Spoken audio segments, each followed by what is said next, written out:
আমার প্রিয় শিক্ষার্থীবৃন্দ, নিশ্চয়ই তোমরা ভালো আছো, সুস্থ আছো, নিরাপদে আছো। আমি তোমাদেরকে আন্তরিক প্রীতি ও শুভেচ্ছা জানিয়ে আজকের অনলাইন ক্লাস শুরু করছি। জাতীয় বিশ্ববিদ্যালয় পরিচালিত অনলাইন ক্লাসে তোমাদেরকে স্বাগত জানাই। আজকে আমরা আলোচনা করব একজন দার্শনিক, বিখ্যাত দার্শনিক, ফরাসি দার্শনিক জ্যাক রুসোর রাষ্ট্র দর্শন। রুসো সম্পর্কে আমরা আজকে জানার চেষ্টা করব। আশা করি তোমাদের ভালো লাগবে। এই কোভিড-19 সিচুয়েশনে আমরা তোমাদের সরাসরি ক্লাস নিতে পারছি না, বিধায় জাতীয় বিশ্ববিদ্যালয় অনলাইন ক্লাসের ব্যবস্থা করেছে। সেই জন্য জাতীয় বিশ্ববিদ্যালয় কর্তৃপক্ষকে ধন্যবাদ জানিয়ে আমি মাসুম বিল্লাহ মজুমদার, সহকারী অধ্যাপক, রাষ্ট্রবিজ্ঞান বিভাগ, কুমিল্লা ভিক্টোরিয়া সরকারি কলেজ, তোমাদের ক্লাস শুরু করছি। আজকে অনার্স চতুর্থ বর্ষের আধুনিক রাষ্ট্রবিজ্ঞান কোর্সের একটি বিষয় অর্থাৎ রুশোর রাষ্ট্র দর্শন আলোচনা করব। আমরা জেনে নেব প্রথমেই রুশোর পরিচয়। রুশোর জন্ম 1712 থেকে 1778 সাল, জন্ম মৃত্যু, এবং রুশো একজন ফরাসি দার্শনিক। রুশোকে আমরা ফরাসি বিপ্লবের একজন প্রেরণাদাতা হিসেবে জানি। রুশো বিখ্যাত তার রাষ্ট্র দর্শনের জন্য। তিনি যে সাধারণ ইচ্ছা তত্ত্বের কথা বলেছেন, তিনি জনগণের সার্বভৌমত্বের কথা বলেছেন, তিনি গণতন্ত্রের কথা বলেছেন। সেই দৃষ্টিকোণ থেকে রুশো একজন বিখ্যাত দার্শনিক। পাশাপাশি তার কিছু সমালোচনাও আছে। তাকে সর্বাত্মকবাদী, ব্যক্তিবাদী বলা হয়ে থাকে। সেই বিষয়গুলি আমরা পর্যায়ক্রমে আলোচনা করব। প্রথমেই আমরা জেনে নেব রুশোর পরিচয়। আধুনিক যুগের একজন শ্রেষ্ঠ রাষ্ট্রচিন্তাবিদ। রুশো 1712 সালে সুইজারল্যান্ডের জেনেভা শহরে জন্মগ্রহণ করেন। যদিও তিনি জেনেভাতে জন্মগ্রহণ করেন, কিন্তু তিনি তার দীর্ঘ জীবন অতিবাহিত করেন ফ্রান্সে, এবং তিনি আসলে ফরাসি দার্শনিক হিসেবেই পরিচিত। আমরা জানি দার্শনিকরা একটু খামখেয়ালি টাইপের বা একটু পাগলা স্বভাবের হয়। রুশো এর ব্যতিক্রম ছিলেন না, বরঞ্চ রুশোর মধ্যে পাগলামি স্বভাবটা একটু বেশি ছিল, এবং তিনি অনেক বছর ভব করে জীবন কাটিয়েছেন। তার শৈশব খুব সুখকর ছিল না। খুব অল্প বয়সে তিনি মাকে হারান, তার বাবা নির্দেশ হয়ে যান। স্কুলের গণ্ডিও তিনি পার হতে পারেননি। অল্প বয়সে তিনি জীবিকার প্রয়োজন বিভিন্ন কাজ করেছেন, ভব করে জীবন কাটিয়েছেন। সমাজের অতি সাধারণ মানুষের সাথে মিশেছেন, তাদের সমস্যা উপলব্ধি করেছেন। তার রাষ্ট্রচিন্তায় তাই সাধারণ মানুষের কথা প্রাধান্য পেয়েছে, এবং সাধারণ মানুষকে নিয়ে তিনি কথা বলেছেন। সাধারণ মানুষের জন্যই তিনি তার রাষ্ট্রচিন্তা, তার চিন্তা চেতনাকে কাজে লাগিয়েছেন। তিনি ভব করে জীবন কাটিয়েছেন আমরা বলেছিলাম, এবং ভব করে জীবনের এক পর্যায়ে তিনি প্যারিসে অর্থাৎ ফ্রান্সে স্থায়ী হন। রুশোর জীবনের মোড় ঘুরিয়ে দিয়ে একটি ঘটনা, সেই ঘটনাটি হচ্ছে 1750 সালে তিনি প্যারিসের বিখ্যাত যে একাডেমি, ডিজন একাডেমি, সেই ডিজন একাডেমি কর্তৃক একটি রচনা প্রতিযোগিতা হয়েছিল। সেই রচনা প্রতিযোগিতায় তিনি প্রথম হয়েছিলেন, পুরস্কৃত হয়েছিলেন, প্রশংসা কুড়িয়েছিলেন, এবং সেই প্রশংসা বা সেখান থেকেই তার খ্যাতি চারিদিকে ছড়িয়ে পড়ে। তারপর থেকে তিনি নিরবচ্ছিন্নভাবে লেখালেখি চালিয়ে যান, এবং এই লেখালেখির ক্ষেত্রে তিনি যে বিপ্লবী মতবাদ প্রকাশ করেন, সেই বিপ্লবী মতবাদ প্রকাশের কারণে সরকার এবং বুদ্ধিজীবী মহল তার বিরাট ভাজন হয়ে পড়ে। শেষ পর্যন্ত তিনি প্যারিস ত্যাগ করেন, সুইজারল্যান্ডে আশ্রয় নেন, কিন্তু সুইজারল্যান্ডেও তিনি থাকতে পারেননি। তাই সেখান থেকে তাকে বিতাড়িত করা হয়। 4 বছর বিভিন্ন দেশে ঘুরে তারপর তিনি ইংল্যান্ডে এসে পাড়ি জমান, কিন্তু ইংল্যান্ডে তিনি বেশি দিন থাকতে পারেননি। তার ওই যে খামখেয়ালি স্বভাব, দাম্ভিক স্বভাব, উগ্র মেজাজ, এইসব কারণে রুশো এডমন্ড বার্কের সাথে বিরোধে জড়িয়ে পড়েন। উল্লেখ্য যে এডমন্ড বার্ক এবং ইংল্যান্ডের আরো 2-1 দার্শনিকের আমন্ত্রণে তিনি মূলত ইংল্যান্ডে গিয়েছিলেন। 1766 সালে তিনি ইংল্যান্ড ত্যাগ করেন, তারপর আবার ভব করে জীবন শুরু করেন। বিভিন্ন দেশে ঘুরে টুরে অবশেষে তিনি 1770 সালে প্যারিসে এসে আবার ফিরে আসেন, এবং এখানেই তিনি মৃত্যুবরণ করেন 1778 সালে। এই হচ্ছে জ্যাজেক রুসো একজন মহান দার্শনিকের পরিচয়, সংক্ষিপ্ত পরিচয়। আমরা এখন দেখব রুসোর এক নজরে রুসো সম্পর্কে আমরা কি বলতে পারি। রুসো ছিলেন স্বাধীন চেতনার অধিকারী। তিনি স্বাধীন চেতনার স্বাধীন মত প্রকাশ করেছেন, নিজের অভিজ্ঞতা থেকে, বাস্তব অভিজ্ঞতা থেকে যা কিছু অর্জন করেছেন সেগুলি তিনি বলার চেষ্টা করেছেন। ফরাসি বিপ্লবের প্রেরণাদাতা তাকে বলা হয়। সাম্য, মৈত্রী, ভ্রাতৃত্বের বন্ধন যে মূল মূল মূল বাণী ফরাসি বিপ্লবের, সেই বিপ্লবের প্রেরণাদাতা। তার লেখনীর মাধ্যমে বা তার মতো আরো একজন দার্শনিক ভলটেয়ার, মন্টেস্কু, এইসব দার্শনিকের লেখনীর মাধ্যমে ফরাসি বিপ্লব ত্বরান্বিত হয়েছে। তিনি ছিলেন ফরাসি জ্ঞান আন্দোলনের অন্যতম প্রতিনিধি এবং ইউরোপের প্রগতিবাদী ও গণতান্ত্রিক সমাজ চেতনার প্রধান পৃষ্ঠপোষক। রুশো হচ্ছেন আধুনিক রাষ্ট্রচিন্তার প্রথম দিশারি, যিনি শুধু সাধারণ জনগণের পক্ষ সমর্থন করেন নাই, বরং নিজেকে তাদের সাথে একাত্ম করে ফেলেছেন। এখানে তার একটা বৈচিত্র্য, তার একটা আলাদা পরিচিতি। তিনি শুধু জনগণের পক্ষে কলম ধরেন নাই বা কথা বলেন নাই, জনগণের সাথে তিনি নিজেকে একাত্ম করে ফেলেছিলেন। এবং তিনি যেহেতু ভবঘরে জীবন যাপন করতেন এবং জনগণের কাছাকাছি যেতেন, জনগণের সাথে মিশতেন, তাহলে জনগণের সমস্যাগুলি তিনি উপলব্ধি করতে পেরেছিলেন এবং সেই হিসাবে তিনি তার রাষ্ট্রচিন্তার প্রতিফলন ঘটিয়েছেন। রুশো বিখ্যাত লেখক, তিনি অনেক গ্রন্থ লিখেছেন। তার গ্রন্থগুলি মূলত তৎকালীন ফরাসি সমাজের সামাজিক ও রাজনৈতিক বিভিন্ন সমস্যা সমাধানের দিক নির্দেশনা ছিল। সেও সহজাত প্রবণতা, নিজস্ব বিশ্বাস এবং মূল্যবোধের আলোকে তিনি তার গ্রন্থসমূহ রচনা করেন। রুশোর লিখিত গ্রন্থগুলোর মধ্যে দি অ্যামিয়াল অফ দি সোশ্যাল কন্ট্রাক্ট সর্বাপেক্ষা গুরুত্বপূর্ণ। দি অ্যামিয়াল মূলত শিক্ষা বিষয়ক গবেষণামূলক গ্রন্থ এবং সোশ্যাল কন্ট্রাক্ট গ্রন্থে তার সামগ্রিক রাষ্ট্র দর্শন করে। সোশ্যাল কন্ট্রাক্টের সবচেয়ে বেশি বিখ্যাত, এই জন্যই এটার জন্য তিনি বেশি পরিচিত এবং রাষ্ট্রবিজ্ঞানের ছাত্রছাত্রী মূলত সোশ্যাল কন্ট্রাক্ট সম্পর্কে অবগত আছে। অন্যান্য গ্রন্থের মধ্যে discourse on the moral effects of arts and science এবং ডিসকোর্স অন পলিটিক্যাল ইকোনমি এটা উল্লেখযোগ্য। এই গ্রন্থগুলি সম্পর্কে আমরা আলোচনা করতে পারবো না হয়তো, তবে একটি গ্রন্থ যেটি খুব গুরুত্বপূর্ণ, বিখ্যাত, সেটি নিয়ে আমরা একটু আলোচনা করতে পারি। দি সোশ্যাল কন্ট্রাক্ট এই গ্রন্থটি তাকে খ্যাতি এনে দিয়েছিল এবং 1762 সালে তিনি এই গ্রন্থটি রচনা করেন। জনগণের সার্বভৌমত্বের কথা এই গ্রন্থে তিনি দৃঢ়ভাবে ব্যক্ত করেন। তার রাষ্ট্র দর্শনের পরিচয় এই গ্রন্থে প্রতিফলিত হয় এবং তিনি যে দৃঢ়ভাবে জনগণের সার্বভৌমত্ব বলেছেন সেটা তাকে আলাদা পরিচিতি দিয়েছে। সোশ্যাল কন্ট্রাক্ট গ্রন্থের ভূমিকায় তিনি একটা বিখ্যাত লাইন, যে লাইনটি আমরা সবাই জানি, তিনি বলেছেন, man is born free but everywhere he is in chains. মানুষ স্বাধীনভাবে জন্মগ্রহণ করে কিন্তু সর্বত্র সে শৃঙ্খলিত। এই যে একটা উক্তি, একটা বিখ্যাত উক্তি তিনি দিয়েছিলেন এবং আসলে এই উক্তির বা এই কথার একটা তাৎপর্য রয়েছে, একটা যৌক্তিকতাও রয়েছে। রুশোর রাষ্ট্র দর্শন, আমরা চলে আসি রুশোর রাষ্ট্র দর্শনে। রুশোর রাষ্ট্র দর্শন তিনি তার যে মতবাদগুলি, উল্লেখযোগ্য মতবাদগুলি, সেগুলি হচ্ছে মানব প্রকৃতি, প্রকৃতির রাজ্য, সামাজিক চুক্তি, সাধারণ ইচ্ছা তথ্য, সার্বভৌমত্ব। আমরা একটু আলোচনা করার চেষ্টা করি। প্রথমে আলোচনা করবো মানব প্রকৃতি। শিক্ষার্থীরা তোমরা রুশোর মানব প্রকৃতি সম্পর্কে এখানে জানতে পারবে। রুশোর মানব প্রকৃতি আমরা ইতিপূর্বে কিন্তু আমরা হবস এবং লক আলোচনা করে এসেছি।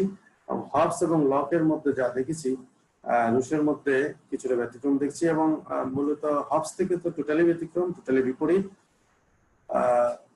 লক ইতিবাচক কথা বলেছেন মানুষ সম্পর্কে, প্রকৃতি মানুষ সম্পর্কে। রুশো দারুণভাবে ইতিবাচক কথা বলেছেন এবং তিনি রুশো আসলে মানুষের অনেক ভালো গুণাবলী সম্পর্কে কথা বলেছেন এবং রুশো যে মানব প্রকৃতি যে কথা বলেছেন, সেই যে মতবাদ দিয়েছেন সেগুলোর সূচনা, রুশো অন্যান্য যে মতবাদ দিয়েছেন সেগুলোর সূচনা মূলত মানব প্রকৃতির রূপরেখা, ভিত্তি ও বিশ্লেষণের মাধ্যমে দিয়েছেন। রুশোর মতে প্রকৃতির রাজ্যের মানুষ ছিল সহজ সরল, ভদ্র, নম্র, সৎ ও ন্যায় নীতিবান। মানুষ সুখ, শান্তি, সহযোগিতাপূর্ণ, বন্ধুত্বপূর্ণ বসবাস করত। মানুষ এত সহজ সরল ছিল যে তারা একে অন্যের বিরুদ্ধে শত্রুতা, হিংসা, বিদ্বেষ, ষড়যন্ত্র কিভাবে করতে হয় সেটাই তারা জানতো না। অর্থাৎ মানুষ এত ভালো ছিল, এত নম্র ছিল, ভদ্র ছিল যে মানুষের মধ্যে কোনো হিংসা বিদ্বেষ তো ছিলই না, বরঞ্চ এইসব থেকে তারা অনেক দূরে ছিল এবং এগুলি তারা জানতোই না। মানুষ ছিল স্বাধীন, স্বয়ংসম্পূর্ণ এবং পরিতুষ্ট। খুব মূল্যবান কথা। মানুষ ছিল স্বাধীন, এক অর্থে স্বাধীন, একদিক দিয়ে স্বাধীন, অন্যদিক দিয়ে স্বয়ংসম্পূর্ণ এবং পরিতুষ্ট, মানে আত্মতৃপ্তি মানুষের ছিল। অর্থাৎ রাজ্যের মানুষ খুবই ভালো ছিল এবং মানুষ খুব ভালো অবস্থায় তাদের জীবনযাপন পরিচালনা করত। এখন মানব প্রকৃতি, মানুষ যদি ভালো হয় তাহলে ভক্তি রাজ্যের অবস্থা কিরকম হবে সেটা তিনি বলেছেন। দ্য সোশ্যাল কন্ট্রাক্ট গ্রন্থে তিনি বলেছেন যে প্রকৃতি রাজ্যের ছিল সুখ, স্বাধীনতা, সমতার রাজ্য। মানুষের জীবন ছিল অনাবিল আনন্দে ভরপুর। প্রকৃতি রাজ্য যদি স্বর্গের সাথে তুলনা করা যায়, এটা মর্তের স্বর্গ, স্বর্গের সাথে তুলনা করা যায়, স্বর্গ সুখ প্রকৃতি রাজ্যে ছিল। স্বর্গে যেরকম আমরা আশা করি সবাই স্বর্গে যাব, সবাই ব্যস্ত যাব, আল্লাহ আমাদেরকে সেটা কবুল করুন, মুসলিম হিসেবে আমরা সেটা প্রত্যাশা করি। তো সেই স্বর্গ কিরকম আমরা জানি, পবিত্র কোরআন শরীফে স্বর্গের বর্ণনা আছে, ব্যস্ত বর্ণনা আছে। সেই স্বর্গের আনন্দ বা স্বর্গের সুখটা আসলে প্রকৃতি রাজ্যের মধ্যে দেখতে পেয়েছেন। প্রকৃতি রাজ্যের বাস্তবতা সম্পর্কে রুশো বলেন, বর্তমানে এরকম অবস্থার কোনো অস্তিত্ব নাই। অতীতে হয়তো কোনোদিন ছিল না এবং ভবিষ্যতে হয়তো কোনোদিন থাকবে না। আসলে হয়তো রুশোর এটা বাস্তব কল্পনা। প্রকৃতি রাজ্য সম্পর্কে রুশো যেটা বলতে চাচ্ছেন যে এটা আসলে হয়তো কোনো অতীতেও ছিল না, কোনোদিন হয়তো থাকবেও না ভবিষ্যতে। কিন্তু তারপরেও তার এই চিন্তাটা, এই তথ্যটা একটা ঐতিহাসিক ধারণার উপর তিনি প্রতিষ্ঠিত করার চেষ্টা করেছেন এবং সেটা যদি মানসিক বা মনস্তাত্ত্বিক ধারণা তা কিন্তু নয়, সেটা তিনি বলতে চেয়েছেন। রুশের মতে প্রাক রাজনৈতিক যুগে প্রকৃতি রাজ্য ছিল পরম শান্তির রাজ্য। এই প্রকৃতির রাজ্যে মানুষ সকল প্রকার সামাজিক, নৈতিক, ধর্মীয়, অর্থনৈতিক ও রাজনৈতিক স্বাধীনতা থেকে স্বাধীনতা উপভোগ করেছে। অর্থাৎ প্রাক রাজনৈতিক যুগে মানুষ প্রকৃতিতে পরম শান্তি বসবাস করত। যখন থেকেই রাজনৈতিক বা যখন থেকেই সমাজ বা মানুষ চুক্তিবদ্ধ হলো, রাষ্ট্রের কাঠামো তৈরি করলো, তখন যে অবস্থা, তার অবস্থা থেকে পূর্বের অবস্থা, প্রকৃতির যে অবস্থা আরো ভালো ছিল, এটা রুশো বলতে যাচ্ছেন। রুশো বলেন প্রকৃতির যে মানুষের মধ্যে দুটি আকাঙ্ক্ষা বিদ্যমান ছিল, নিজেকে প্রতিকূল পরিবেশের হাত থেকে রক্ষা করা এবং নিজেকে ভালোবাসা। রুশো মনে করে প্রকৃতি রাজ্যের সভ্য সমাজ কাঠামো বা রাষ্ট্রীয় প্রতিষ্ঠানের চেয়ে ভালো ছিল। এবার এটা বলেছিলাম একটু আগে। এরপরে আমরা দেখি রুশোর প্রকৃতি রাজ্য সম্পর্কে আমরা জানলাম, মানব প্রকৃতি সম্পর্কে জানলাম, যেটা বুঝতে পারলাম যে মানব প্রকৃতি মানুষ ভালো ছিল, মানুষ ভদ্র নম্র, মানুষের মধ্যে মানুষ শান্তি ছিল, স্বাধীনতা ছিল, মানুষ স্বয়ংসম্পূর্ণ ছিল, পরিতুষ্টতা ছিল এবং প্রকৃতি রাজ্য ছিল স্বর্গের রাজ্য, অনাবিল শান্তি সুখ ছিল। তাহলে সামাজিক নীতি কেন প্রশ্ন আসতে পারে, প্রশ্ন আমাদের মনে প্রশ্ন জাগতে পারে, এত সুন্দর এত ভালো পরিবেশ থেকে তাহলে মানুষ কেন চুক্তি করতে হবে, কেন রাষ্ট্র তৈরি করবে, কেন সমাজ তৈরি করবে? তিনি যেটা বলতে চাচ্ছেন যে প্রত্যেক রাজ্যে মানুষ সাম্য স্বাধীনতা ভোগ করলেও একটা পর্যায়ে এসে মানুষের আত্মসংরক্ষণের প্রতি সৃষ্ট প্রতিবন্ধকতাগুলি অত্যন্ত শক্তিশালী হয়ে যায়। অর্থাৎ প্রত্যেক যে মানুষ নিজেই নিজে আত্মরক্ষা করতে পারতো এবং সেখানে কোনো সমস্যা খুব একটা হতো না। কিন্তু একটা পর্যায়ে এসে মানুষ যে আত্মরক্ষা করবে সেটা সেই সমস্যাগুলি বাড়তে থাকে এবং আত্মরক্ষার ক্ষেত্রে তার প্রতিবন্ধকতাগুলি শক্তিশালী হয়ে ওঠে, অর্থাৎ তার চেয়ে বেশি শক্তিশালী প্রতিপক্ষ দাঁড়িয়ে যায়। জনসংখ্যার ক্রমবর্ধমান বৃদ্ধি হতে থাকে, যুগের ক্রমবিকাশ, নিজস্ব সম্পত্তি অর্জনের বাসনা ইত্যাদি কারণে সংঘাত, হানাহানি বা অশান্তি সৃষ্টি হয় এবং এই অবস্থা থেকে পরিত্রাণের জন্য মানুষ জোটবদ্ধ হওয়ার সিদ্ধান্ত নেয়। এখন তিনি যেটা বলতে চাচ্ছেন যে এই যে মানুষ যে সমাজ চুক্তি করতে বা মানুষ যে জোটবদ্ধ হতে সিদ্ধান্ত নিল, এই জোটবদ্ধতার মাধ্যমে মানুষ আরো বেশি স্বাধীন হবে, মানুষ আরো বেশি নিরাপত্তা অনুভব করবে, নিরাপদ পাবে, সেজন্যই আসলে জোটবদ্ধ হওয়া।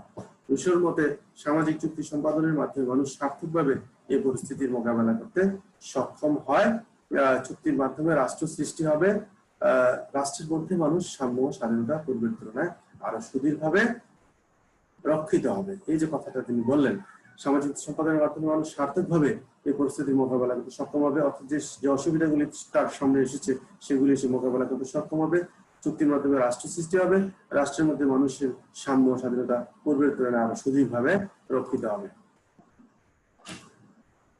সামাজিক চুক্তির প্রকৃতিটা কিরকম আমরা দেখে নিই। রুশো তার সামাজিক চুক্তি প্রকৃতি বা স্বরূপ সম্পর্কে বিস্তারিত আলোচনা করেন তার সোশ্যাল কন্ট্রাক্ট গ্রন্থে। রুশো বলেন, সামাজিক চুক্তি সম্পাদনের ফলে যে রাষ্ট্রীয় সংগঠনের সৃষ্টি হয় সেখানে একটি যৌথ জীবন ব্যবস্থা গড়ে ওঠে। প্রত্যেক ব্যক্তি নিজস্ব সত্তাকে বাদ দিয়ে একটি যৌথ সত্তা তৈরি করে।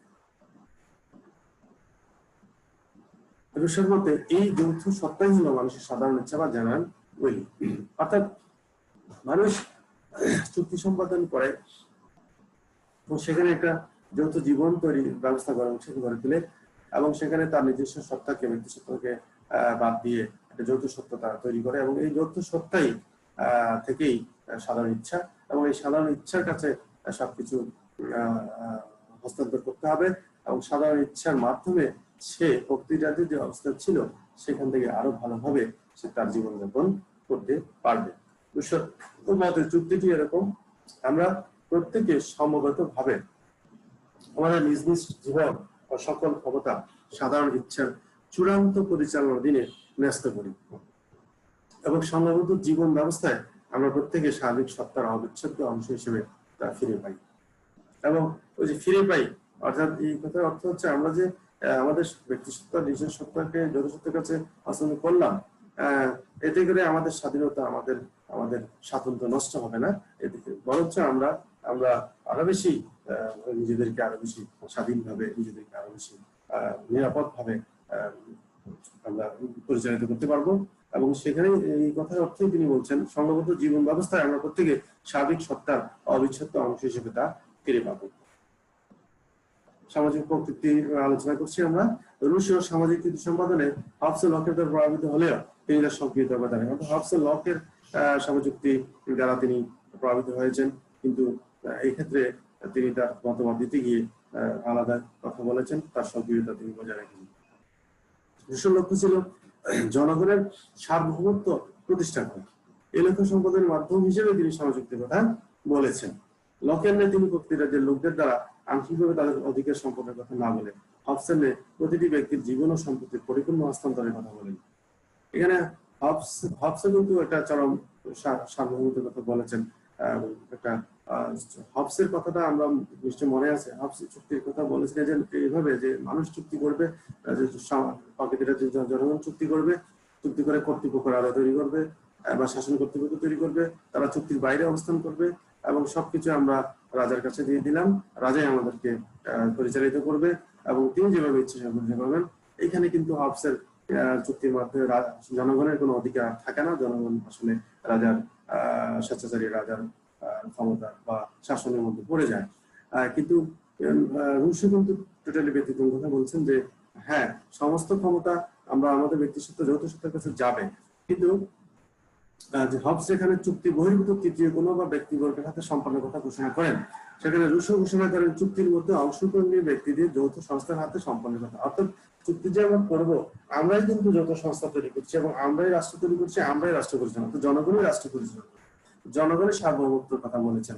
এখানে হবস রাজার সার্বভৌমত্বের কথা বলেছেন আর রুশো জনগণের সার্বভৌমত্বের কথা বলেছেন। কারণ জনগণের মাধ্যমে সরকার বা কর্তৃপক্ষ তৈরি হবে, রাজা তৈরি হবে এবং তারা জনগণের কাছে দায়বদ্ধ থাকবে, জনগণের সার্বভৌমত্ব প্রতিষ্ঠিত হবে। রুশোর মতে এই যৌথ সংস্থায় সাধারণ ইচ্ছা নামে একটি স্বতন্ত্র ইচ্ছা বিদ্যমান এবং এই ইচ্ছা হবসের সার্বভৌমের চূড়ান্ত ক্ষমতার অধিকারী। চূড়ান্ত ক্ষমতা থেকে সাধারণ ইচ্ছার সঙ্গে আমরা আলোচনা করব। সাধারণ ইচ্ছা হচ্ছে মূলত সকলের কল্যাণকর ইচ্ছা, সকল ব্যক্তির সমষ্টিগত ইচ্ছা, তবে সমষ্টিগত ইচ্ছার কল্যাণকর ইচ্ছাগুলি, অর্থাৎ ব্যক্তিগত ইচ্ছা, ব্যক্তির স্বার্থগত ইচ্ছা নয়, জনগণের সকলের কল্যাণকর ইচ্ছার যোগফলটাই হচ্ছে সাধারণ ইচ্ছা। পার্থক্য, এবং এখানে আমরা যেটা বলছি হবসের সার্বভৌমের চূড়ান্ত ক্ষমতা অধিকারী, এটা আমরা বলছি, কিন্তু পার্থক্য আছে। পার্থক্য হলো যে সামাজিক চুক্তি হবসের হাতে রাজার সার্বভৌমত্ব প্রতিষ্ঠা করে, রুশের হাতে প্রতিষ্ঠা করে জনগণের সার্বভৌমত্ব। এটা আমরা একটু আগে বলেছি, পার্থক্যটা আমরা এখানে বুঝতে পারলাম, দুজনের চিন্তার পার্থক্য। তারপরে আমরা আসি যে রুশের সামাজিক বৈশিষ্ট্যটা কি হতে পারে। রুশের সামাজিক বৈশিষ্ট্য আমরা দেখছি যে রুশ সামাজিক কথা যেটা বলেছেন সেটা হচ্ছে জনগণের সার্বভৌমত্বের কথা তিনি বলেছেন, আমরা আলোচনা করেছি। গণতান্ত্রিক চেতনা মূল্যবোধের কথা বলেছেন, গণতন্ত্র থাকবে, গণতন্ত্রের জনগণের অধিকার থাকবে, জনগণই রাষ্ট্র পরিচালনা করবে, জনগণই সরকার পরিচালনা করবে। সাধারণ ইচ্ছার কথা তিনি বলেছেন। সাধারণ ইচ্ছা জনগণের সকলের ব্যক্তিগত ইচ্ছা নয়, সাধারণ ইচ্ছা জনগণ সকলের সমষ্টিগত ইচ্ছার কল্যাণকর ইচ্ছাগুলি, সেটাই হচ্ছে সাধারণ ইচ্ছা। এবং সাধারণ ইচ্ছার মাধ্যমেই সরকার পরিচালিত হবে। জনগণ রাষ্ট্রের অবিচ্ছেদ্য অংশ, অবশ্যই জনগণ রাষ্ট্রের অংশ এবং জনগণের মাধ্যমেই রাষ্ট্র পরিচালিত হবে।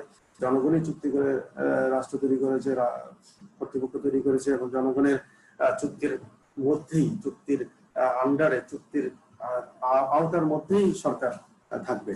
সাম্য প্রতিষ্ঠা, সাম্যের কথা তিনি বলেছেন, জনগণের সাম্যের কথা বলেছেন, রাজনৈতিক সাম্য, অর্থনৈতিক সাম্য, এবং জনগণ সমান অধিকার, সমতার কথা তিনি বলেছেন।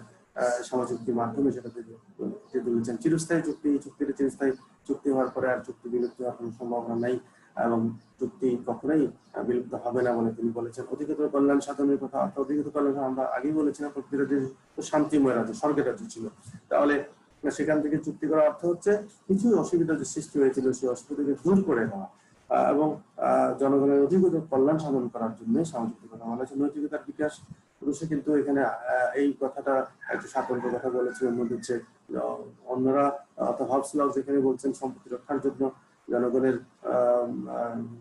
কল্যাণ সুবিধার জন্য চুক্তির কথা বলেছেন, কিন্তু রুশো এখানে এসে বলতে চাচ্ছেন যে জনগণ শুধু জীবন ও সম্পত্তি রক্ষার জন্য চুক্তি করে নাই, জনগণ নৈতিক, নিজেদের নৈতিক বিকাশের জন্য, নৈতিকতার বিকাশের জন্য চুক্তি করেছেন। রাষ্ট্রের কাজ হচ্ছে জনগণের ব্যক্তির নৈতিক বিকাশে সহায়তা করা। সমালোচনা, রুশো সামাজিক চুক্তির ক্ষেত্রে আমরা কিছু সমালোচনা দেখতে পাই। ঐতিহাসিক ভিত্তি নেই, যে কথা আমরা সবসময় বলে থাকি, সব ক্ষেত্রেই, সব রাষ্ট্রনীতির কথা ক্ষেত্রে আমরা বলেছি যে ঐতিহাসিক ভিত্তি নেই। ঐতিহাসিক প্রতি রাজ্যে এত সুখময় শান্তিময় ছিল এবং প্রতি রাজ্য থেকে চুক্তির মাধ্যমে রাষ্ট্র তৈরি হয়েছে, এরকম ঐতিহাসিক ভিত্তি নেই। অবাস্তবতাবাদ, বাস্তবতা বর্জিত বলা যায়। এবং সেখানে যে ওই যে প্রকৃতি রাজ্যের কথা যে তিনি বলেছেন, স্বর্গসুখ ছিল, এবং সে প্রকৃতি রাজ্য থেকে এই স্বর্গসুখ থেকে বেরিয়ে আসা, এটা অনেকটা অবাস্তব মনে হয়। কল্পনা বিলাসী, রুশো ক্ষেত্রে সামাজিক ক্ষেত্রে অনেক কিছু কল্পনা বিলাসিকতা আমরা বলতে পারি।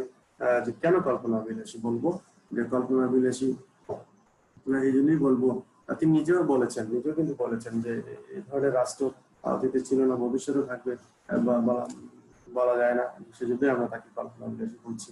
ব্যক্তি স্বাধীনতা বিরোধী, এখানে ব্যক্তি বিরোধী বলা যায় কারণ তিনি কিন্তু সাধারণ ইচ্ছার অধীন করেছেন সবাইকে, অর্থাৎ ব্যক্তি সাধারণ ইচ্ছার বাইরে কোনো কথা বলতে পারবে না। সাধারণ ইচ্ছার যে সিদ্ধান্ত হবে সেটাই চূড়ান্ত, সেটাই ন্যায়, এবং সেখানে প্রতিষ্ঠিত হবে বা সেটা অভ্রান্ত। সেক্ষেত্রে ব্যক্তি স্বাধীনতার বিরোধী বলা যায়। ব্যক্তির অধিকার বা ব্যক্তি সাধারণ ইচ্ছার বাইরে কথা বলতে পারবে না, সেক্ষেত্রে ব্যক্তি স্বাধীনতা বিরোধী বলতে বলা যায়। স্বৈরাচারী প্রবণতা বৃদ্ধি, ওই যে সাধারণ ইচ্ছার নিয়ন্ত্রণের ক্ষমতা জনগণের খুব একটা নাই, অর্থাৎ সাধারণ ইচ্ছা অভ্রান্ত, সাধারণ ইচ্ছা কি বলে যে চূড়ান্ত। এই ক্ষেত্রে এসে আমরা বলতে পারি যে সাধারণ ইচ্ছা যাদের হাতে থাকবে, যে কর্তৃপক্ষ থাকবে, তারা হয়তো স্বৈরাচারী হতে পারে বা স্বৈরাচারী হওয়ার সুযোগ রয়েছে। আচ্ছা, আমরা স্টুডেন্টস বৃন্দ, আমরা আসলে মোটামুটি সামাজিক চুক্তি, রুশো সামাজিক চুক্তি আলোচনা করেছি এবং রুশো সামাজিক চুক্তির বৈশিষ্ট্যগুলি আমরা দেখেছি, সমালোচনা দেখলাম। আশা করি তোমরা এই আলোচনা থেকে কিছুটা উপকৃত হবে, সামাজিক চুক্তি সম্পর্কে তোমাদের কিছুটা আইডিয়া হবে, বা যা আইডিয়া আছে সেটা আরো একটু বিকশিত হবে। এখন আমরা চলে আসলাম যে আরেকটা মতবাদ, রুশোর যে আরেকটা মতবাদ, খুব গুরুত্বপূর্ণ মতবাদ রুশো, সেটা হচ্ছে সাধারণ ইচ্ছা তত্ত্ব, জেনারেল উইল থিওরি। রুশো সাধারণ ইচ্ছা সম্পর্কে কি বলতে চাচ্ছেন দেখি আমরা। রুশোর সাধারণ ইচ্ছা তত্ত্বের উৎপত্তি সামাজিক চুক্তি থেকে। সামাজিক চুক্তিতেই রুশোর সাধারণ ইচ্ছা উৎপত্তি হয়েছে, এবং এখানে যে কথাটা বলা যায় যে চুক্তির ফলে যে সমিতি বা সংগঠনের আবির্ভাব হলো, রুশো তাকে একটা যৌথ নৈতিক সামাজিক সংস্থা হিসেবে, নৈতিক সংস্থায় অভিহিত করেছেন। মানুষ বিনা শর্তে সম্পূর্ণরূপে নিজেদের ক্ষমতা যৌথ সংস্থার নিকট সম্পন্ন করে। এই যৌথ সংস্থার নাম হলো সাধারণ ইচ্ছা। এটি সকল নাগরিকদের সমষ্টিগত ইচ্ছা সমন্বয়, এবং এই ইচ্ছা সকলের কল্যাণমুখী ইচ্ছা। কল্যাণমুখী কথাটা আমরা গুরুত্বপূর্ণ বলবো।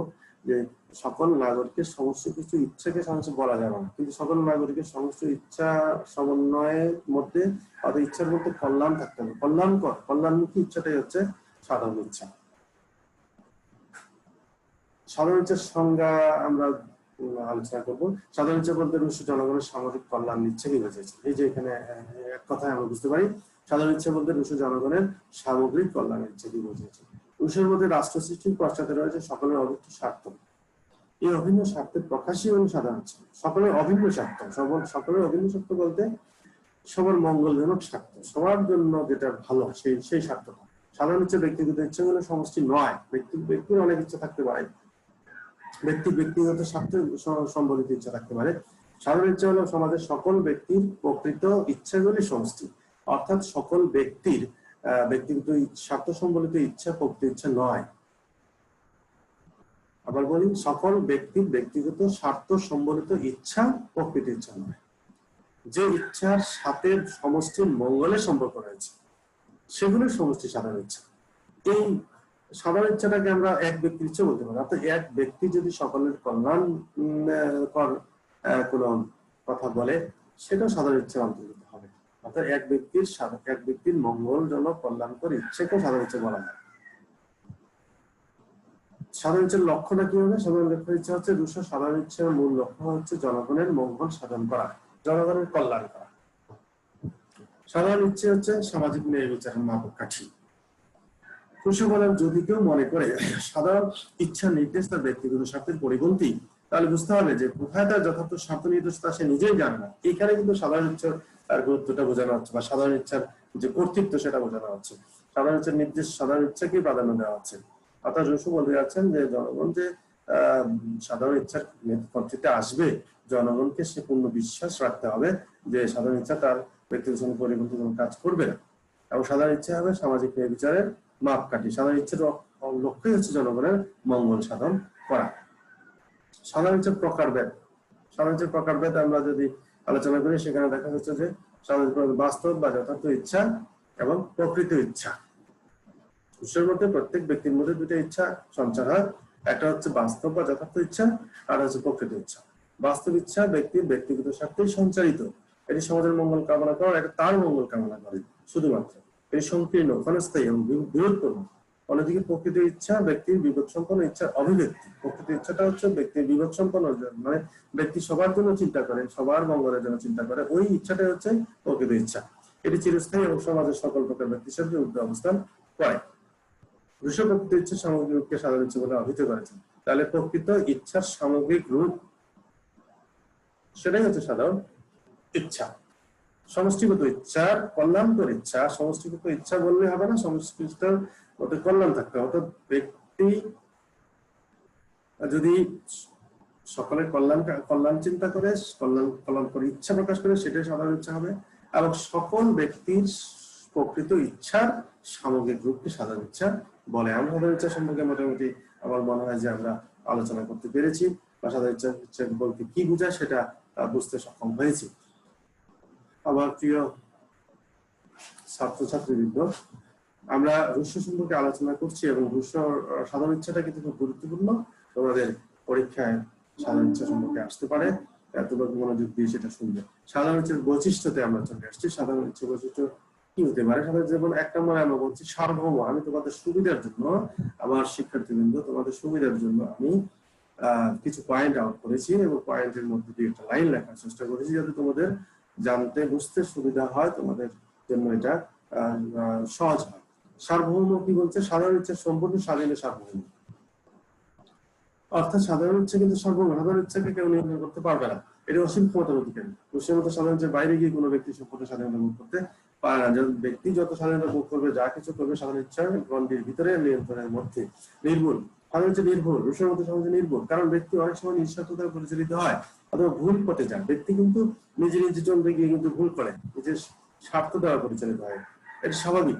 কিন্তু বহু ব্যক্তির মিলনে যৌথভাবে যে সিদ্ধান্ত গৃহীত হয় তা ভুল হতে পারে। অর্থাৎ রুশো বলতেছেন সাধারণ ইচ্ছা যে সিদ্ধান্ত নিবে, যা করবে, সেটা ব্যক্তির জন্য কি হবে? ব্যক্তির জন্য খারাপ হবে না, ব্যক্তির জন্য আরো বেশি মঙ্গল হবে। ব্যক্তি নিজে যেটা করতে পারে নাই, সেটা সাধারণ ইচ্ছা করে দেবে। অবিভাজ্য, সাধারণ ইচ্ছা অবিভাজ্য, এটাকে ভাগ করা যাবে না, এটাকে কাউকে হস্তান্তর করা যাবে না। সাধারণ ইচ্ছা সমাজের সমষ্টিগত উন্নয়নের বিষয়টি গুরুত্ব প্রদান করে, সবাইকে বিভাজন করা যায় না। সাধারণ ইচ্ছা নির্দিষ্ট কর্তৃপক্ষের হাতে থাকবে। তারপরে আমরা চিরস্থায়ী, সাধারণ ইচ্ছা চিরস্থায়ী অপরিবর্তনীয়, অর্থাৎ সাধারণ ইচ্ছা চিরস্থায়ী হবে, সাধারণ ইচ্ছা কল্যাণের প্রতীক, যা কিছু কল্যাণকর সেটা স্থায়ী হবে, স্বাভাবিক, এবং সেটা কোনো ক্ষয় হবে না, একটা ধ্বংস হবে না। সাধারণ ইচ্ছা রাষ্ট্রপতি থাকবে, তবে সাধারণ ইচ্ছা থাকবে, সাধারণ ইচ্ছা চিরস্থায়ী থাকবে, সর্বক্ষমতা চিরস্থায়ী থাকবে। ঐক্যের প্রতীক, সাধারণ ইচ্ছাকে রাষ্ট্রীয় ঐক্যের প্রতীক হিসেবে বিবেচনা করেছে। সাধারণ ইচ্ছাকে টিকিয়ে রাখতে হলে রাষ্ট্রীয় সংগঠনের সংহতি বা ঐক্য বজায় রাখতে হবে। কি বলছেন, সাধারণ ইচ্ছাকে রাষ্ট্রীয় ঐক্যের প্রতীক হিসেবে বিবেচনা করছেন, অর্থাৎ সাধারণ ইচ্ছার মাধ্যমে রাষ্ট্রীয় ঐক্য গড়ে তোলা হবে, রাষ্ট্রীয় প্রতিষ্ঠিত হবে, রাষ্ট্রীয় রক্ষা করা হবে। রাষ্ট্রীয় সংগঠনের অসংহতি ঐক্য বজায় রাখতে হলে সাধারণ ইচ্ছাকে প্রাধান্য দিতেই হবে, সাধারণ ইচ্ছা কর্তৃত্ব নেতৃত্ব মেনেই নিতে হবে।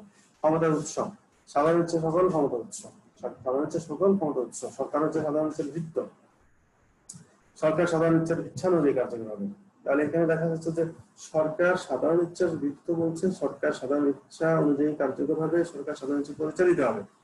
সাধারণ ইচ্ছাটা সকল ক্ষমতার উৎস হবে, এবং সাধারণ ইচ্ছাটা তো মূলত জনগণের ইচ্ছা, জনগণের কাছে থাকবে, জনগণের মাধ্যমেই পরিচালিত হবে।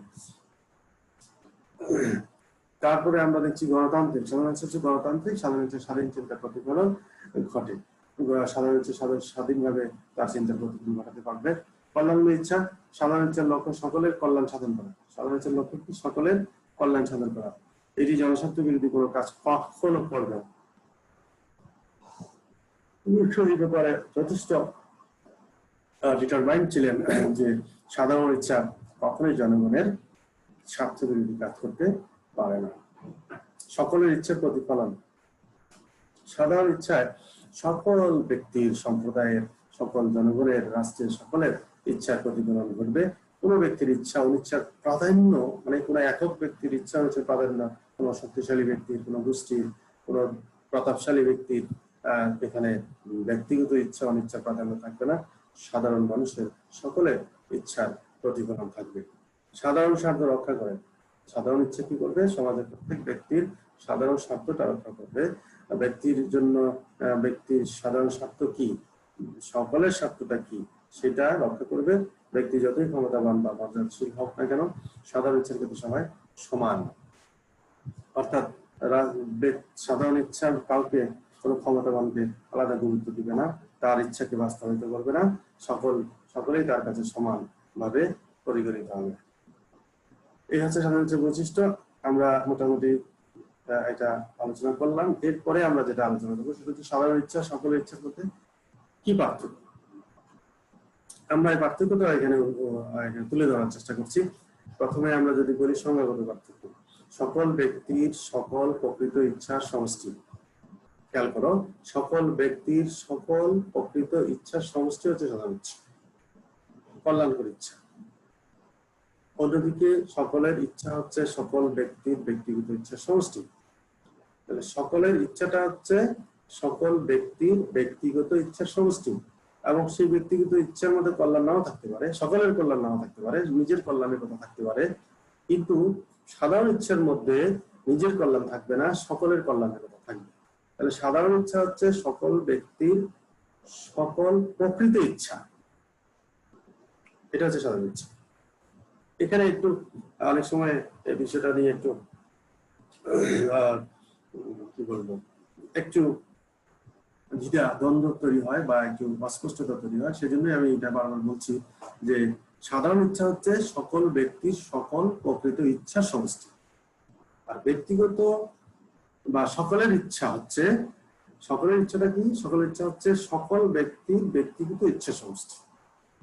পার্থক্য আছে কিন্তু, লক্ষ্যগত পার্থক্য। সাধারণ ইচ্ছা সমষ্টিগত শক্তিকে নির্দেশ করে, সকলের শক্তিকে নির্দেশ করে, সকলের ইচ্ছা ব্যক্তিগত শক্তিকে শুধু নির্দেশ করে। ব্যক্তিগত পার্থক্য, সাধারণ ইচ্ছা সর্বদাই ন্যায়সঙ্গত, কল্যাণকামী, এটা একজন বা একাধিক ব্যক্তির ইচ্ছা হতে পারে, যে আমরা বলেছিলাম সাধারণ ইচ্ছাটা এক ব্যক্তিরও হতে পারে, অর্থাৎ এক ব্যক্তি সকলের মঙ্গল কামনা করে যদি কোনো ইচ্ছা প্রকাশ করে বা কিছু করে, সেটা সাধারণ ইচ্ছা, সাধারণ ইচ্ছার অন্তর্ভুক্ত।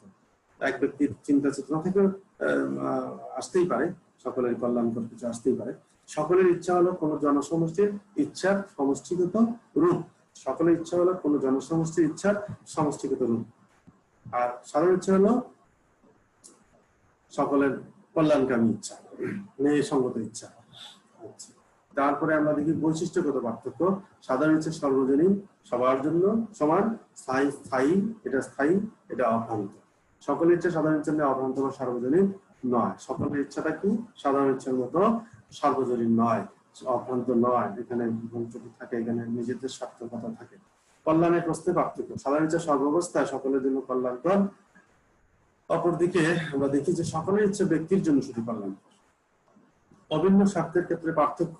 সাধারণ ইচ্ছা অভিন্ন স্বার্থের কথা বিবেচনা করে, সকলের স্বার্থ বিবেচনা করে, সকলের একরকম স্বার্থের কথা বিবেচনা করে, সকল প্রকার ব্যক্তির সাথে ঊর্ধ্বে অবস্থান করে। কিন্তু সকলের ইচ্ছা বিশেষ স্বার্থের কথা বিবেচনা করে, বিশেষ স্বার্থের কথা বিবেচনা করে। ন্যায় অন্যায়ের ক্ষেত্রে পার্থক্য। ন্যায় অন্যায়ের ক্ষেত্রে পার্থক্যটা আমরা কি বলবো? সাধারণ ইচ্ছার ক্ষেত্রে অন্যায়ের কোনো স্থান নেই। এখানে অন্যায় করার কোনো সুযোগ নেই। সাধারণ ইচ্ছা সকলের ভালো চায়, মঙ্গল চায়, কল্যাণ চায়, এখানে অন্যায় করার কোনো সুযোগ নেই। কিন্তু সকলের ইচ্ছার সাথে যেহেতু ব্যক্তি বা গোষ্ঠীর স্বার্থ জড়িত, তাই এখানে ন্যায় অন্যায় উভয়ই থাকতে পারে। সকলের ইচ্ছার মতো ন্যায়ও থাকতে পারে, অন্যায় থাকতে পারে, কিন্তু সাধারণ ইচ্ছার ক্ষেত্রে কোনো অন্যায় কোনো স্থান নেই। তাহলে আমরা মোটামুটি বুঝতে পারলাম যে সাধারণ ইচ্ছা এবং সকলের ইচ্ছার মধ্যে পার্থক্যটা কি। এখন আমরা চলে আসবো সাধারণ ইচ্ছা তথ্যের সমালোচনা। প্রত্যেকটা মতবাদেরই সমালোচনা রয়েছে, সাধারণ ইচ্ছার সমালোচনা রয়েছে, এবং এখানে খুব গুরুত্বপূর্ণ কিছু সমালোচনা আছে। যেমন ব্যক্তি স্বাধীনতার পরিপন্থী। বলা হচ্ছে যে সাধারণ ইচ্ছা ব্যক্তি স্বাধীনতার পরিপন্থী। কেন পরিপন্থী? কারণ ব্যক্তিকে সাধারণ ইচ্ছা মেনে চলতে বাধ্য করা হচ্ছে। সাধারণ ইচ্ছা নির্ভুল, অভ্রান্ত, এটা মেনে চলতে হবে। সাধারণ ইচ্ছা বিরুদ্ধে কথা বলা যাবে না, এই যে কথা বলা হচ্ছে সেটা সেজন্যই বলা হচ্ছে এটা ব্যক্তি স্বাধীনতার পরিপন্থী, অবাস্তব। সাধারণ ইচ্ছা বাস্তবায়ন আসলে সম্ভব না। সাধারণ ইচ্ছাকে কার্যকর করার জন্য সকল ব্যক্তিকে একত্রিত করা সম্ভব না। সকল ব্যক্তির সমষ্টিগত কল্যাণকর ইচ্ছা প্রতিফলন ঘটানো আসলে সম্ভব না, এটাকে সেজন্য অবাস্তব বলা হচ্ছে, অযৌক্তিক। সাধারণ ইচ্ছা অযৌক্তিক। তিনি সকলের ইচ্ছা সাধারণ ইচ্ছার মধ্যে যে পার্থক্য করেছেন তার নিচে পার্থক্য আসে বসে। অর্থাৎ সকলের ইচ্ছা সাধারণ ইচ্ছার মধ্যে যে পার্থক্য করেছে, সে পার্থক্যটা অনেক ক্ষেত্রে অযৌক্তিক বা একেবারেই শতভাগ পার্থক্য করা আসলে সম্ভব নয়। সকলের ইচ্ছা এবং সাধারণ ইচ্ছা বলতে কি বোঝায়, এখানে একটু অস্পষ্টতা হয়ে গেছে। অস্পষ্ট মতবাদ বলা হচ্ছে এটাকে। সাধারণ ইচ্ছা অস্পষ্ট কোন অবস্থা বা কোন পরিস্থিতিতে আমরা সন্ধান লাভ করতে পারি। কোন পরিস্থিতিতে, কোন অবস্থায় আমরা এটার সন্ধান পাই, এটা করতে পারি, সে বিষয়ে রসুল নিজেও নিশ্চিত নন। সেটা রসুল নিজেও বলতে পারেননি যে কোন পরিস্থিতিতে, কোন অবস্থায় আমরা এই সাধারণ ইচ্ছাটা বাস্তবায়ন করতে পারবো, বা এই ধরনের একটা চুক্তির মাধ্যমে সাধারণ ইচ্ছাটা আসতে পারবো এবং রাষ্ট্র সেভাবে পরিচালিত হবে। সাধারণ ইচ্ছার সমালোচনা আরো যেটা বলা যায় সেটা হচ্ছে রুশো সাধারণ ইচ্ছাকে অপ্রতিনিধিশীল বলে অভিহিত করেছেন। অর্থাৎ রুশো কিন্তু প্রতিনিধিত্বশীল ব্যবস্থার কথা বলেন নাই, কিন্তু তার এই ধরনের আধুনিক আধুনিক গণতন্ত্র, আধুনিক যুগে কিন্তু প্রতিনিধি শাসন ব্যবস্থা পরিচালিত, সংসদীয় গণতন্ত্র পরিচালিত, প্রতিনিধিত্বের মাধ্যমে জনগণের প্রতিনিধিত্বের মাধ্যমে সরকার পরিচালিত হয় এবং জনগণ প্রতিনিধিত্ব নির্বাচন করেন, তাদের প্রতিনিধিত্ব নির্বাচন বাছাই করেন। কিন্তু রুশো এখানে কিন্তু প্রতিনিধিত্বশীল বা প্রতিনিধিত্ব কারা করবে সেই ধরনের কথা বলেন নাই। অর্থাৎ সেক্ষেত্রে তিনি একটু রাজতন্ত্রের দিকে তার ঝোঁক ছিল। সর্বাত্মকবাদী, মানুষকে স্বাধীন হতে বাধ্য করা সম্পর্কে তিনি যুক্তি করেছেন। তার সর্বাত্মক মারাত্মক একটা অভিযোগ তার বিরুদ্ধে যে তিনি সর্বাত্মকবাদী ছিলেন। অর্থাৎ তিনি যে মানুষকে সাধারণ ইচ্ছা মেনে চলতে বাধ্য করেছেন, মানুষকে সাধারণ ইচ্ছার আওতায় নিয়ে এসেছেন, মানুষকে স্বাধীন হতে বাধ্য করেছেন, এই যে উক্তি করেছেন, যেখানে একটা উক্তি বলা হয়েছে, he will be forced to be free. স্বাধীনতা তিনি বাধ্য করেছেন, সাধারণ ইচ্ছার মধ্যে নিজকে নিয়ে আসতে বাধ্য করেছেন। তার সর্বাত্মকবাদী রাষ্ট্রনায়ক স্বেচ্ছাচারিত নামান্তর। সর্বাত্মকবাদী রাষ্ট্রনায়করা যেভাবে দেশ চালায়, নিজের ইচ্ছা খামখেয়ালি খুশিগত, ঠিক সেভাবে সাধারণ ইচ্ছা মাধ্যমে সরকার পরিচালিত হতে পারে, সেই সুযোগ রয়েছে, কারণ তিনি সেই সুযোগ দিয়েছেন। ন্যায় বিচারের একমাত্র মাপকাঠি নয়। অনেকে মনে করেন যে সাধারণ ইচ্ছা ন্যায় বিচারের একমাত্র মাপকাঠি নয়। সাধারণ ইচ্ছা যা বলবে, যা করবে সেটাই একমাত্র ন্যায়, সেটাই একমাত্র অভ্রান্ত হবে, নির্ভুল হবে, এটা কখনোই বলা যায় না। কারণ মানুষ মাত্রই তো ভুল, কিন্তু সাধারণ ইচ্ছা অনিচ্ছুক ব্যক্তির উপরে বল প্রয়োগ করতে পারে। সাধারণ ইচ্ছা অনিচ্ছুক ব্যক্তির উপর বল, কারণ ওখানে বলা আছে যে ব্যক্তি সাধারণ ইচ্ছা সিদ্ধান্ত মানতে রাজি নয় তার উপরে কিন্তু বল প্রয়োগ করা যাবে। তাহলে তো নেই বিচারে মাঠ কাটিয়ে বলা যায় না, অনেকে এটা বলতে চাচ্ছেন। এই হচ্ছে আমাদের মোটামুটি সাধারণ ইচ্ছা তথ্য। রুশোর কিন্তু এটা গুরুত্বপূর্ণ একটা তথ্য। এরপরে আরেকটা গুরুত্বপূর্ণ তথ্য হচ্ছে রুশোর সার্বভৌমত্ব তথ্য। সার্বভৌমত্ব সম্পর্কে আমরা কি বলছেন সংক্ষেপে আমরা দেখে নিব। রুশো সাধারণ ইচ্ছার প্রক্রিয়া বর্ণনা করতে গিয়ে সার্বভৌমত্ব তথ্যের অবদান করেছেন। রুশোর মধ্যে সাধারণ ইচ্ছার বাস্তব প্রয়োগই হলো সার্বভৌমত্ব। সাধারণ ইচ্ছার বাস্তব প্রয়োগ অর্থাৎ সাধারণ ইচ্ছা যে কতটা শক্তিশালী, কতটা স্বাধীন, সেটা প্রমাণ হবে তার সার্বভৌমত্ব প্রয়োগের মাধ্যমে। যে উদ্দেশ্য সাধনের জন্য রাষ্ট্র গঠিত হয়েছে সেই উদ্দেশ্য সাধারণ ইচ্ছার মাধ্যমে বাস্তবায়িত হবে। রুশোর মধ্যে সাধারণ ইচ্ছার মাধ্যমে সমগ্র জনগণই সার্বভৌম ক্ষমতার অধিকারী। এখানে সরকারের কথা বলা হচ্ছে না, জনগণের কথা বলা হচ্ছে। মানুষ চুক্তির মাধ্যমে প্রত্যেকের ক্ষমতা সাধারণ ইচ্ছাকে সম্পন্ন করেছে। আর এই সাধারণ ইচ্ছা হচ্ছে সার্বভৌম। সাধারণ ইচ্ছা পরিচালিত হবে জনগণের মাধ্যমে, অর্থাৎ জনগণ কিন্তু সার্বভৌম, জনগণ কিন্তু সার্বভৌমত্ব চর্চা করবে, জনগণই সাধারণ ইচ্ছা বাস্তবায়ন করেছে, জনগণই কিন্তু সাধারণ ইচ্ছাকে পরিচালিত করবে। এখানে সরকারের চেয়েও জনগণের ক্ষমতাকে বেশি বলা হচ্ছে। সার্বভৌমত্ব তথ্যের প্রকৃতি কি ধরনের? রুশের সার্বভৌমত্ব সর্বাত্মকগত নিয়ন্ত্রণের সংস্থা। অনেকে বলেছেন এটার মধ্যে এই রুশের সার্বভৌমত্বের মধ্যে সার্বভৌমত্ব তথ্যের মধ্যে সর্বাত্মকবাদেরও দেখা যায়, সর্বাত্মকবাদের চিন্তা চেতনাও দেখা যায়, আবার নিয়মতান্ত্রিকতারও সংমিশ্রণ দেখা যায়। কারণ সাধারণ ইচ্ছা চরম ও চূড়ান্ত হলেও জনগণের স্বার্থে, এই যে এটা খুব গুরুত্বপূর্ণ কথা, সাধারণ ইচ্ছা চরম বলছেন, চূড়ান্ত বলছেন, উনি ভুল বলছেন, কিন্তু জনগণের স্বার্থের পরিপন্থী নয়। অর্থাৎ তিনি জনগণের স্বার্থের পরিপন্থী হবে না এই নিশ্চয়তা দিচ্ছেন, এবং জনগণ সাধারণ ইচ্ছার মাধ্যমে সে কল্যাণকর ভাবে সে আরো মুক্তভাবে পরিচালিত হবে, স্বাধীনভাবে পরিচালিত হবে। এই ন্যায় বিচার প্রতিষ্ঠা করে আইনের চোখের সামনে নিশ্চয়তা প্রদান করবে। এই যে কথাটা বলা হচ্ছে, ন্যায় বিচার প্রতিষ্ঠা করে আইনের চোখের সামনের নিশ্চয়তা প্রদান করবে, সমতা আনবে, সাম্য আনবে, সবাইকে সমান সুযোগ সুবিধার ব্যবস্থা করবে। রুশো সার্বভৌমতাকে চরম সর্বাত্মক করেছেন, কারণ বাহ্যিক কোনো কর্তৃপক্ষের জনগণের উপর সার্বভৌম শক্তি প্রয়োগ করে না। এটাকে তিনি সর্বাত্মক করেছেন, চরম করেছেন। কেন? কারণ জনগণের উপরে তো আসলে বাহ্যিক কোনো কর্তৃপক্ষ ক্ষমতা প্রয়োগ করতে পারবে না। জনগণই তো এখানে সার্বভৌম ক্ষমতার অধিকারী, জনগণই সার্বভৌম ক্ষমতা চর্চা করবে, জনগণই জনগণের উপরে শক্তি প্রয়োগ করবে। সুতরাং সার্বভৌমত্ব জনগণের কল্যাণের জন্য পরিচালিত। রুশো তার সার্বভৌমত্ব তত্ত্বে হাবসের চরমতন্ত্র এবং লকের গণ সার্বভৌমত্ব নীতির সমন্বয় সাধন করেছেন। আমরা এর আগে যে হাবস এবং লক করেছিলাম, সেখানে হাবসের কিন্তু চরম রাজতন্ত্রের কথা বলেছেন, চরমতন্ত্রের লক কিন্তু আবার গণ সার্বভৌমত্বের কথা বলেছেন, সংসদের কথা বলেছেন। এই দুইটা নীতির সমন্বয় সাধন তিনি করেছেন। দুইটা নীতির আলোকে তিনি তার সার্বভৌমত্ব তত্ত্ব ব্যাখ্যা করেছেন। সার্বভৌমত্বের বৈশিষ্ট্য আমরা এখন আলোচনা করব। সার্বভৌমত্ব বৈশিষ্ট্য প্রথমে দেখি আমরা যে চরম ক্ষমতার অধিকারী। রুশো সার্বভৌমত্বের অন্যতম বৈশিষ্ট্য হচ্ছে কি, এটা চরম সীমাহীন। সার্বভৌম শক্তির সিদ্ধান্তই চূড়ান্ত এবং তা মেনে চলা সবার জন্য বাধ্যতামূলক, জনগণের হাতে সম্পন্ন। 2 নম্বর কি বলা হচ্ছে, রুশো সার্বভৌমত্বকে সম্পূর্ণরূপে সমাজ, রাষ্ট্র, শাসক ও ব্যক্তি হিসেবে বিড়ম্বনা করেননি এবং তিনি সার্বভৌমত্ব জনগণের হাতে সম্পন্ন করেছেন। তো জনগণের সার্বভৌমত্বের কথা বলেছেন, জনগণ দ্বারা সার্বভৌমত্ব পরিচালিত হবে, ক্ষমতা পরিচালিত হবে। অহস্তান্তরযোগ্য, সার্বভৌম ক্ষমতা হস্তান্তর করা যাবে না, সর্বশক্তি নিজেই সমস্ত ক্ষমতা প্রয়োগ করবে। অভ্রান্ত, রুশো সার্বভৌম তত্ত্ব সম্পূর্ণ নির্ভুল এবং অভ্রান্ত, এটা আমরা বারবার বলেছি। করবে রুশো বলেন, general will is always right and tends to the public advantage. এটা সবসময় সঠিক, সবসময় অভ্রান্ত, এবং এটা উদ্দেশ্য হচ্ছে জনগণের কল্যাণ। আইনের ঊর্ধ্বে, সার্বশক্তি স্বাধীন, এটা কোনো কিছু দ্বারা নিয়ন্ত্রিত নয়, এটা আইনের ঊর্ধ্বে, আইন দ্বারা নিয়ন্ত্রিত নয়। তারপরে আমরা দেখি অবিভাজ্য সার্বভৌমতা, তিনি বলছেন যে এটা অবিভাজ্য, একে ভাগ করলে তা ধ্বংস হয়ে যাবে, এটা জীবদেহের মতো এবং এটাকে ভাগ করা যাবে না। রুশোর মধ্যে সার্বভৌম ক্ষমতাকে ভাগ করার অর্থ দেহকে ভাগ করা। তারপরে আমরা দেখি সবার কাছে গ্রহণযোগ্য, সার্বভৌমতাটা কি সবার কাছে গ্রহণযোগ্য, সবাই সার্বভৌম ক্ষমতার মাধ্যমে পরিচালিত হবে। অপ্রতিনিধিত্বশীল, এই যে বলা হচ্ছে যে এটা আমরা আগে বলেছি যে সার্বভৌম ক্ষমতা অপ্রতিনিধিত্বশীল, এখানে জনগণের মাধ্যমে প্রয়োগ হতে পারে, অন্য কারোর মাধ্যমে হবে না। সার্বশক্তি সম্পূর্ণ প্রতিনিধিত্বহীন। সামাজিক শক্তির ফল, সার্বশক্তি মূলত একটা সামাজিক চুক্তির মাধ্যমেই প্রতিষ্ঠিত হয়েছে, সামাজিক চুক্তির মাধ্যমে কিন্তু জনগণের সাধারণ ইচ্ছা কাছে সম্পন্ন করেছে, এবং সাধারণ ইচ্ছা পরিচালিত হবে জনগণের দ্বারা এবং জনগণের সার্বভৌমত্ব সাধারণ ইচ্ছার মাধ্যমেই প্রয়োগ লাভ করবে। সাময়িক চুক্তির মাধ্যমে রাষ্ট্রের সকল ক্ষমতা জনগণের সাধারণ ইচ্ছা নিয়ে সম্পন্ন করা হয় এবং এই সাধারণ ইচ্ছাই সার্বভৌম ধারণ। সাধারণ ইচ্ছাটাই হচ্ছে সার্বভৌম ক্ষমতার ধারণ।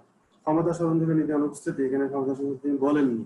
হ্যাঁ, তিনটা বিভাগের ক্ষমতা কি হবে সেটা বলেননি, এবং সেটা বলেননি এই জন্য যদি ক্ষমতা করা হয় তাহলে সার্বভৌম শক্তি দুর্বল হয়। সমালোচনা, সার্বভৌম যে তথ্যটা আমরা আলোচনা করলাম, রুশের সার্বভৌম তত্ত্ব, সেই সার্বভৌম তত্ত্বের কিছু সমালোচনা আমরা দিতে পারি। সর্বাত্মকবাদী ধারণা তো আমরা বুঝতেই পারছি যে সর্বাত্মক ধারণা আছে, এখানে বাধ্য করার কথা বলা হচ্ছে, সেজন্য এটা সর্বাত্মকবাদী। এটার ঐতিহাসিক ভিত্তি নাই। এই ধরনের তথ্যের বা সার্বভৌম ক্ষমতার বা সাধারণ ইচ্ছার বা জনগণের যে চুক্তির মাধ্যমে সাধারণ ইচ্ছার গঠন, সাধারণ ইচ্ছা সার্বভৌম ক্ষমতা চর্চা করবে, এই ধরনের কোনো ঐতিহাসিক ভিত্তি দেখা যায় না বা নেই বলা যায়। পরস্পর বিরোধী। একদিকে তিনি বলছেন আইন তৈরির ক্ষমতা জনগণের, আইন জনগণ তৈরি করবে, জনগণই সবকিছু নিয়ন্ত্রণ করবে। ও অন্যদিকে তিনি বলছেন আইন তৈরির জন্য দক্ষ যোগ্য ব্যক্তি নিয়োগ দিতে হবে, অর্থাৎ আইন তৈরি করবে দক্ষ যোগ্য ব্যক্তি। আইন প্রণয়নকারীর প্রয়োজন রয়েছে, আইন প্রণয়নকারীর আলাদা আইন প্রণয়নকারীর প্রয়োজন রয়েছে। ব্যক্তি স্বাধীনতার পরিপন্থী এটাকে আমরা বলতে পারি, অবশ্যই বলতে পারি ব্যক্তির সাথে পরিপন্থী, কারণ ব্যক্তি তো নিজস্ব মতামত দিতে পারছে না, সাধারণ ইচ্ছা সিদ্ধান্তের বাইরে যেতে পারছে না, অবাস্তব। এটাকে আমরা অবাস্তব বলতে পারি, কারণ এটা কোনো পূর্ব অভিজ্ঞতার ভিত্তিতে গড়ে ওঠেনি। বাস্তবতার প্রেক্ষিতে এটাকে মূল্যায়ন করলে আমরা বলবো যে এই ধরনের তথ্য বা এই ধরনের ধারণা অবাস্তব, জটিল ও অস্পষ্ট। এটাকে অনেকে জটিল এবং অস্পষ্ট বলতে চাচ্ছেন। কেন বলতে চাচ্ছেন? কারণ যে তিনি সাধারণ ইচ্ছা এবং সকলের ইচ্ছার মধ্যে যে একটা অস্পষ্টতা রয়েছে, এই জন্যই অনেকে এটাকে অস্পষ্ট তথ্য বলেন, জটিল তথ্য বলেন। একজনের প্রকৃত ইচ্ছাই যে সাধারণ ইচ্ছা, এটাও এক্ষেত্রে অনেক সমালোচনা আছে। একজনের প্রকৃত ইচ্ছাটাই সাধারণ ইচ্ছা অনেকে মেনে নিতে চাচ্ছেন না বা এটা যুক্তিযুক্ত নয় বলে মনে করেন, সেজন্য এটাকে জটিল এবং অস্পষ্ট বলা হচ্ছে। মোটামুটি সার্বভৌমত্ব তথ্য সম্পর্কে আমরা আলোচনা করলাম। আমার প্রিয় স্টুডেন্টস, আমার প্রিয় ছাত্রছাত্রীবৃন্দ, তোমাদের জন্য আমি এই রুশের সার্বভৌমত্ব তথ্য, রুশের সাধারণ ইচ্ছা তথ্য, রুশের সামাজিক চুক্তি, রুশের মানব প্রকৃতি, রাজ্য, এগুলি আলোচনা করার চেষ্টা করলাম। আমরা মোটামুটি শেষ পর্যায়ে এখানে আমরা সংক্ষেপে শেষ করে দেবো। গণতন্ত্র হিসেবে রুশোকে এক অর্থে গণতান্ত্রিক বলা যায়, কারণ রুশো জনগণের সামর্থ্যে বিশ্বাস করতেন।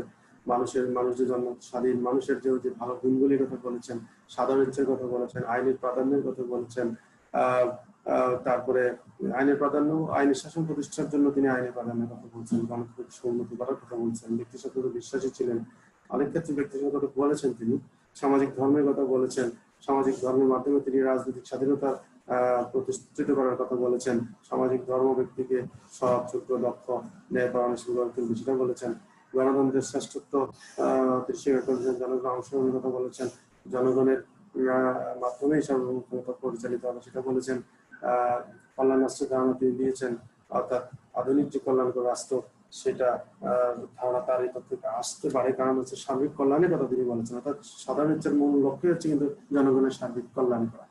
বিপ্লবের প্রেরণা, এই তথ্য বা রুশোর যে চুক্তিগতবাদ, সেখানে বিপ্লবের প্রেরণা লক্ষ্য করা যায়। এবং রুশো, আমরা বলেছি যে রুশোর লেখনীর মাধ্যমে ফরাসি বিপ্লবের ত্বরান্বিত হয়েছিল, ফরাসি বিপ্লবের প্রেরণা পেয়েছিল রুশোর এই রুশোর লেখনীর মাধ্যমে, রুশোর চিন্তাধারার মাধ্যমে, রুশো কয়েকজন দার্শনিকের চিন্তাধারার মাধ্যমে।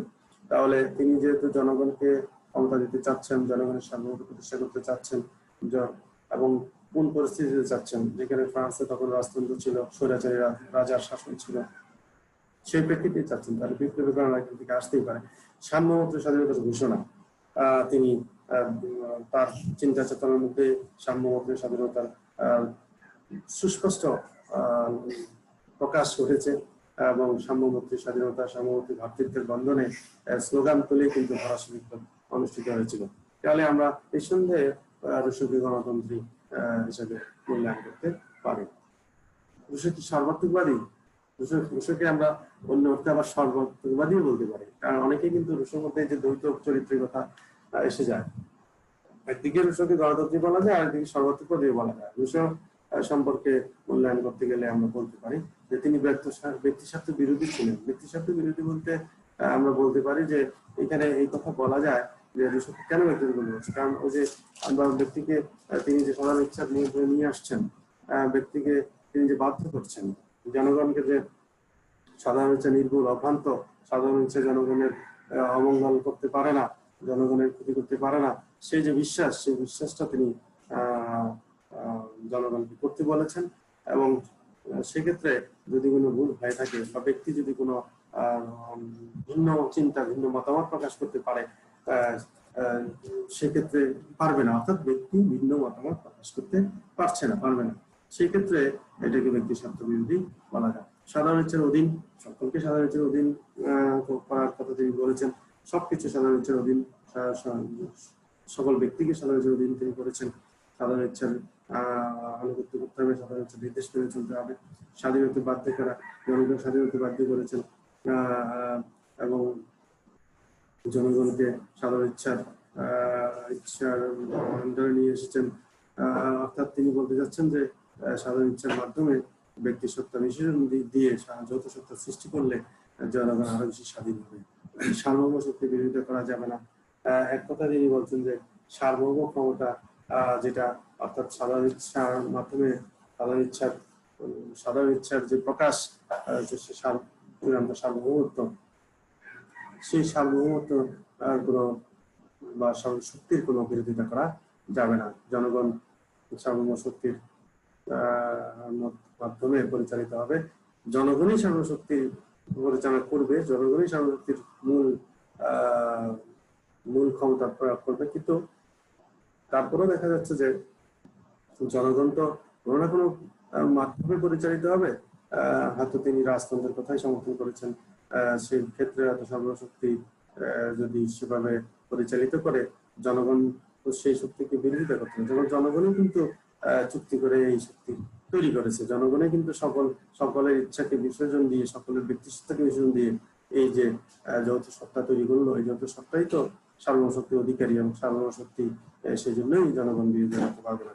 প্রতিনিধিত্বশীল ব্যবস্থার বিরোধিতা, তিনি কিন্তু প্রতিনিধিত্ব ব্যবস্থার কথা বলেননি। প্রতিনিধিত্ব ব্যবস্থার কথা না বলাতে এখানে তার সমালোচনা হচ্ছে। সামাজিক ধর্মের অভিনবত্ব, সামাজিক ধর্মের অভিনবত্ব বলতে বোঝাচ্ছে যে তিনি নতুন ধরনের একটা তথ্য দিলেন যে সামাজিক ধর্ম, এবং এই সামাজিক ধর্মের অভিনবত্বে কি হবে যে অন্যান্য ধর্ম, সকল ধর্ম কারণে বাধার সৃষ্টি হবে, সেই জন্য এটাকে সমালোচনার মধ্যে নিয়ে আসা যাচ্ছে।